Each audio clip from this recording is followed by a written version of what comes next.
Hi, I'm Steve Latham from the Yale Interdisciplinary Center for Bioethics, and I'm here today with Shizuko Takahashi.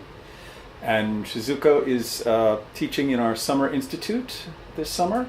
I'm going to start off by asking you to explain your educational background. Hi. I graduated from the University of Tokyo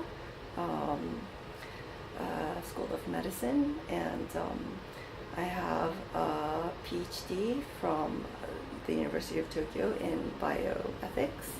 I'm actually the first physician to have a PhD in bioethics in Japan, and my dissertation was on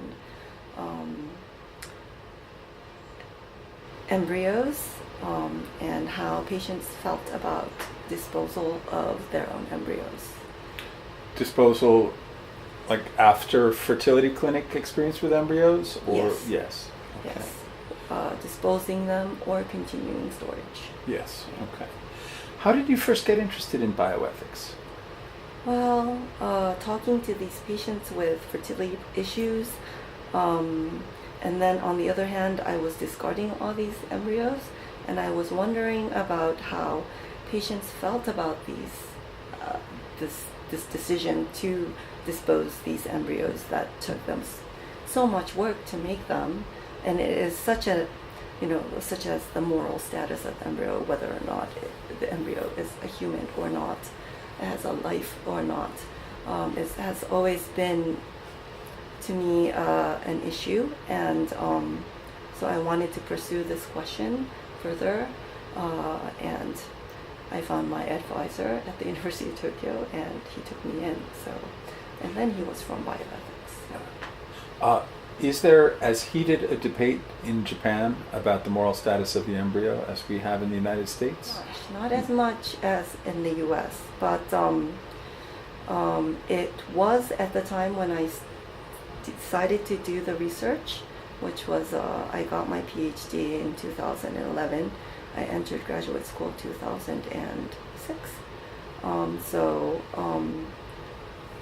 It was heated then because of this donation to stem cell research.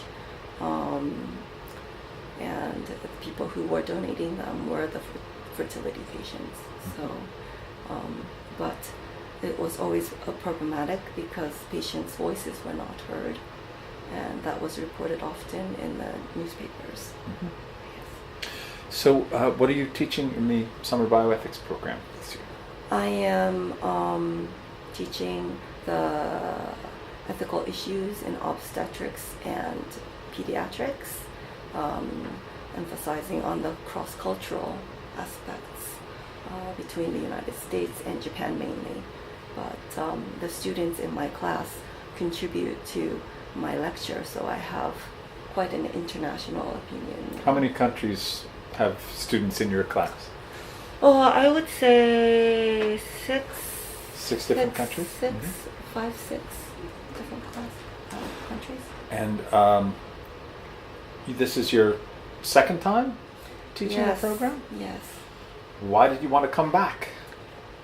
Well, first of all, they have great lectures during foundations. I forget a lot about the foundations in bioethics and your lectures too.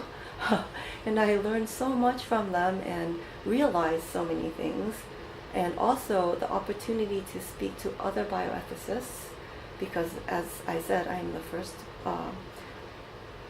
PhD physician to have gotten a PhD in bioethics.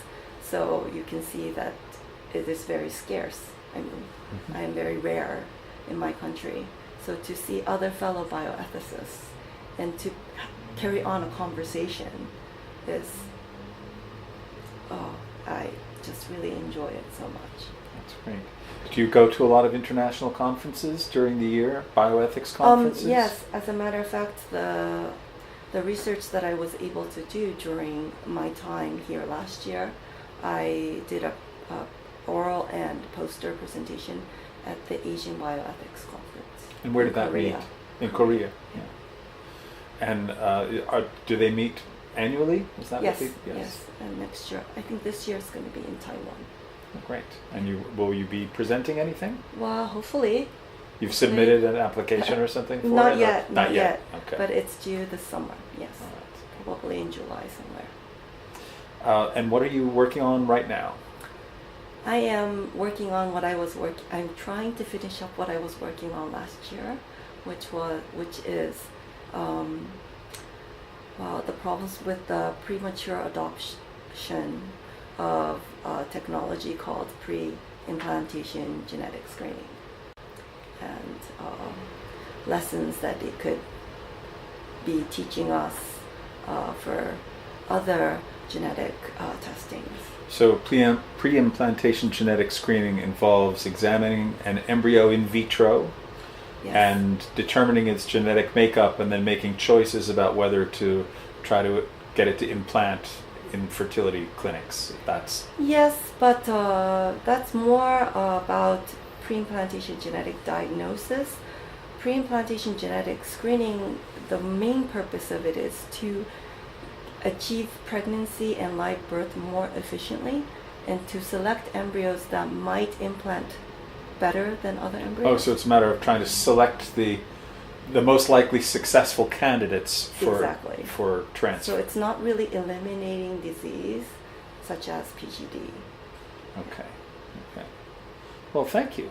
And thank you. Thank you for teaching the summer program again, and thank you for the interview. I hope that people from many parts of the world come and share their thoughts, because especially my class, there are so many, it gets more interesting if people from other parts of the world join and tell us about their views in their country. It gives it more perspective, and I'm trying to recruit more people from Asia, but it's very hard sometimes. Well, I hope you're successful in recruiting more people from Asia. Me too. Great. Thank you again. Thank you.